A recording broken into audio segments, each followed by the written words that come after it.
မေထက်လူရဲ့ကိုနဲ့အာချာချားမလေးတို့တအားချပေးလိုက်ပြန်ပြီအားလုံးပဲမင်္ဂလာပါဖုတ်ဘောအင်ဂျူကတင်ဆက်နေပါပြီပူရီတာတို့အချစ်တော်မေထက်လူကတော့နေတဲ့ရင်ကျင်းနှက်ဆရာဆိုတဲ့အနေထားကနေဂျားမလီတို့အတွက်အနိုင်၃မှတ်ကိုစုံတက်၃စီရမလို့ပဲအရာယူပေးနိုင်ခဲ့ပြီပဲဖြစ်ပါသည်ဝင်းသိန်ကြီးထွန်းဖြူဖြူဝင်းနော်ထက်ထက်ဝေစန်းတော်တော်စားတဲ့အဓိကကစားသမားတွေနဲ့ပထမပိုင်းပွဲထွက်ရင်ဆိုင်လာပြီးဖိလစ်ပိုင်မျိုးသမီးအသင်းကိုဖိအားပေးကစားပြနိုင်ခဲ့ပါသည်ပထမပိုင်းစပြီးတိတ်မကြခင်မှာဝင်းသိန်ကြီးထွန်းကအဖွင့်ကိုသွင်းယူပြီးချွန်ဘူရီကွင်းတွေကမြန်မာပရိသတ်တွေကိုလှုံ့နိုးပေးလိုက်တာပဲဖြစ်ပါသည်ဒါပေမဲ့ဖိလစ်ပိုင်မျိုးသမီးအသင်းကလည်းအနေထားကကျွေသွားလောက်အောင်ရေစင်းကအချိုးစားနဲ့ကြန့်ခိုင်မှုပိုင်းကစာရေးသူနဲ့နင်လားငါလားလို့ပြောရမလို့ပါပြီအမြင်ဘောကလည်းအသာစီးရယူနိုင်တဲ့အတွက်ဂျားမာလီတို့ပြစ်ဒဏ်ဘောတွေဆိုတိတ်ကူမှသတိထားရတာပါ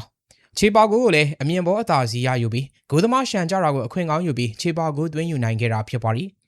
ဂျားမာလီတို့တကိုးစီတည်ရနဲ့ဒိုးဘီလေးလို့ထင်ခဲ့ရပေမယ့်လူစားဝင်တိုက်စစ်ကစားသမားလေးမေထက်လူကတပြေကလှူလိုက်တယ်လို့ပဲမြန်မာမျိုးသမီးအသင်းအတွက်အဖိုးတန်ခေါင်းတိုက်ကိုသွင်းယူပေးခဲ့တာဖြစ်ပါသည်နောက်ကျအသေးခွဲကိုနဲ့ဖိလစ်ပိုင်မျိုးသမီးအသင်းကိုအညိုးကြီးပြင်းလိုက်တဲ့မေထက်လူအနေနဲ့ဖိလစ်ပိုင်အသင်းကိုအသေးခွဲခဲ့ပေမဲ့အားပေးသူပူရီတာတို့ကတော့တို့ရဲ့အသေးကိုမခွဲရင်ကျေနပ်ပါပြီလို့ပြောရင်းနဲ့အောင်ပွဲခံခဲ့တာပဲဖြစ်ပါသည်ဂွေးနယ်ထီလာအားပေးတဲ့ပရိသတ်ရဲ့လက်ခုပ်တန်နဲ့အာရှကျောင်းမာလေးတို့အနိုင်ယူနိုင်ခဲ့တာဖြစ်ပြီးနီးပြရဲ့ဝက်ဖဲလေးမေထက်လူကလည်းချိန်သားကိုက်နေရာယူမှန်တာတွေတေသက်စွာကိုသွင်းနိုင်တာတွေကြောင့်အဖွင့်လှခဲ့ပြီပဲဖြစ်ပါသည်အစုံကြီးကြည့်ပေးတာကျေးဇူးတင်ပါတယ်